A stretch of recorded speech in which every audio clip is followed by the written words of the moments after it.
السلام علیکم، امید ہے آپ سب لوگ خیریت سے ہوں گے۔ ویڈیو شروع کرنے سے پہلے چینل کو سبسکرائب کر لیں۔ ویڈیو اچھی لگے تو لائک ضرور کریں، شکریہ۔ عشق کا شاہین۔ اندھیری رات کا سما تھا، فضا میں خاموشی کا راز تھا، لیکن اسی خاموشی میں کہیں دور سے ایک مدھم سی آہٹ سنائی دی۔ پہاڑوں کے درمیان ایک لمبی تنگ وادی میں، جہاں چاندنی بھی چوری چھپے اترتی تھی، وہ شاہین تنہا کھڑا تھا۔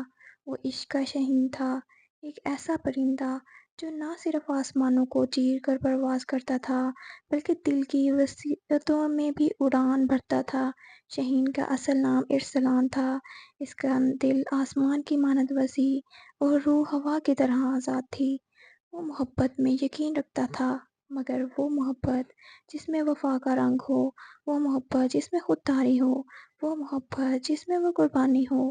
ارسلان نے ہمیشہ سنا تھا کہ محبت کرنے والے کبھی نہیں ہارتے، مگر اس کے سامنے زندگی ایک سوال بن کر کھڑی تھی: کیا محبت واقعی جی سکتی ہے؟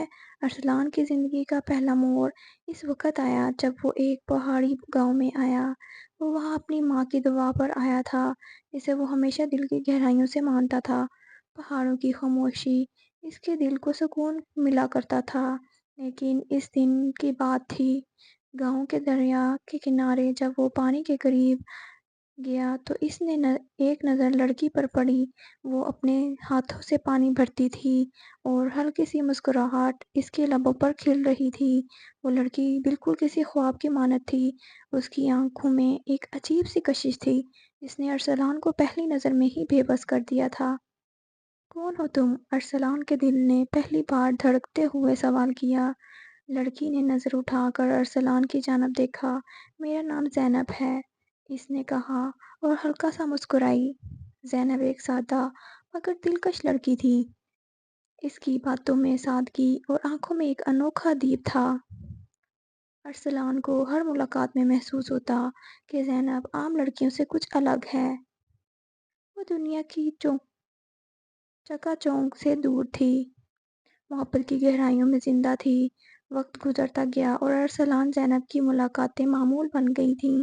وہ دونوں پہاڑوں کی چوٹیوں پر بیٹھ کر باتیں کیا کرتے اور ان کی روحیں ایک دوسرے سے باتیں کرتی تھیں۔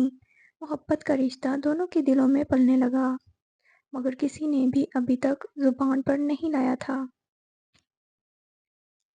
ایک دن جب شام کا سورج پہاڑوں کے پیچھے چھپنے کو تھا، ارسلان نے دل کی بات کہنے کا ارادہ کیا۔ وہ زینب کے قریب آیا اور دھیرے سے کہا: زینب، کیا تمہیں کبھی ایسا محسوس ہوا ہے کہ زندگی ایک خواب ہے اور کچھ لوگ اس خواب کا سب سے خوبصورت حصہ ہوتے ہیں؟ زینب نے حیرانی سے ارسلان کی طرف دیکھا۔ کیا کہنا چاہتے ہو؟ میں تم سے محبت کرتا ہوں زینب۔ ارسلان کے یہ الفاظ دل کی گہرائیوں سے نکلے تھے اور زینب کے ساتھ چہرے پر ایک لمحے کے لیے حیرت کے آثار نمایاں ہو گئے۔ محبت کے اس اعلان کے بعد دونوں کی زندگی میں ایک نئی روشنی آ گئی تھی، مگر محبت کا راستہ ہمیشہ آسان نہیں ہوتا۔ زینب کے والدین اس رشتے کے خلاف تھے اور چاہتے تھے کہ زینب کی شادی کسی اور جگہ ہو، کسی اور سے جسے وہ بہتر سمجھتے تھے۔ ارسلان اور زینب کے لیے یہ وقت بہت مشکل تھا۔ ارسلان کو معلوم تھا کہ زینب اس کے بعد بغیر زندگی کا تصور بھی نہیں کر سکتی اور وہ خود بھی زینب کے بغیر ادھورا تھا، مگر محبت کی راہ میں آنے والی یہ آزمائش ان کے لیے فیصلہ کن مرحلہ بن چکی تھی۔ ارسلان نے ایک دن زینب سے کہا: محبت صرف پا لینے کا نام نہیں ہے، محبت قربانی کا دوسرا نام ہے۔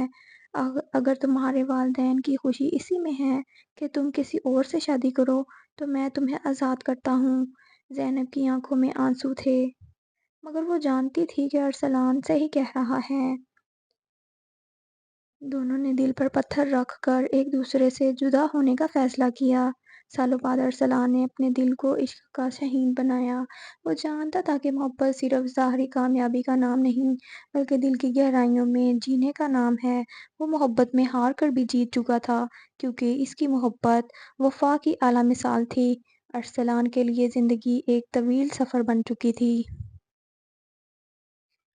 زینب کے بغیر اس کی دنیا خالی تھی، مگر اس نے اپنے دل کو مضبوط کیا۔ وہ جانتا تھا کہ محبت میں قربانی دینے والے ہی اصل فتح ہوتے ہیں۔ اس نے اپنے آپ کو کتابوں اور علم کی طرف مائل کر لیا اور پہاڑوں کی خاموش فضا میں وہ عشق کے نئے راز تلاش کرنے لگا۔ ایک دن جب وہ پہاڑوں کی چوٹی پر بیٹھا آسمان کو دیکھ رہا تھا، اس کی نظر ایک اڑتے ہوئے شاہین پر پڑی۔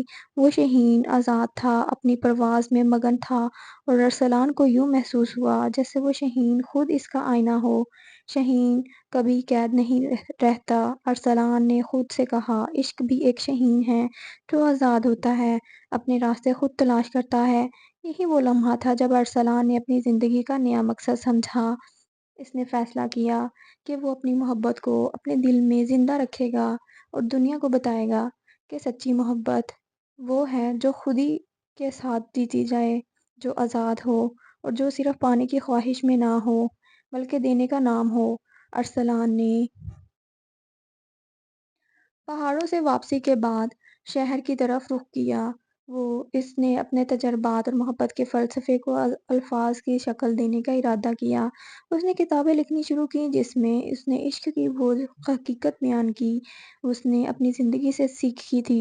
اس کی تحریریں لوگوں کے دلوں کو چھونے لگیں اور وہ محبت کا ایک نیا پیغام دینے لگا۔ محبت کا مطلب صرف پانا نہیں، وہ اکثر کہتا، بلکہ محبت کا مطلب خود کو مکمل کرنا ہے۔ جو محبت قربانی دینے کا حوصلہ رکھتی ہے، وہی سچی محبت ہے۔ سالوں بعد ایک دن ارسلان کی ملاقات اتفاقاً زینب سے ہوئی۔ وہ ایک میلے میں تھی اور اس کے ساتھ اس کے بچے بھی تھے۔ زینب کی آنکھوں میں وہی چمک تھی جو ارسلان نے پہلی بار دیکھی تھی، مگر اس بار اس چمک کے ساتھ زندگی کا ایک نیا رنگ بھی تھا۔ ارسلان اور زینب کی نظر ملی اور لمحے کے لیے وقت تھم سا گیا۔ دونوں کی آنکھوں میں ایک دوسرے کے لیے بے شمار جذبات تھے، مگر ان جذبات میں کوئی غم یا پچھتاوا نہیں تھا۔ دونوں نے مسکراتے ہوئے ایک دوسرے کو سلام کیا۔ ارسلان نے زینب کو اپنے بچوں کے ساتھ خوش دیکھا۔ یہی وہ لمحہ تھا جب ارسلان نے دل سے محسوس کیا کہ اس نے جو قربانی دی ہے وہ بیکار نہیں گئی۔ زینب خوش تھی اور یہی اس کے دل کی تسلی تھی۔ ارسلان کی زندگی کا آخری باب اس وقت شروع ہوا جب وہ ایک بار پھر پہاڑوں کی طرف لوٹا۔ وہ جانتا تھا کہ اس کا سفر ابھی ختم نہیں ہوا۔ اس نے زندگی کو نئے زاویے سے دیکھنا شروع کیا اور اپنی باقی زندگی کو انسانیت کی خدمت میں گزارنے کا عزم کیا۔ ایک دن وہ اسی چوٹی پر بیٹھا تھا جہاں سالوں پہلے اس نے شاہین کو دیکھا تھا۔ اس نے آسمان کی طرف دیکھا اور یوں محسوس کیا جیسے وہ خود عشق کا شاہین بن چکا ہے۔ اس نے اپنی آنکھیں بند کیں اور اس لمحے میں اس کی روح آسمان کی بلندیوں کی طرف پرواز کرنے لگی۔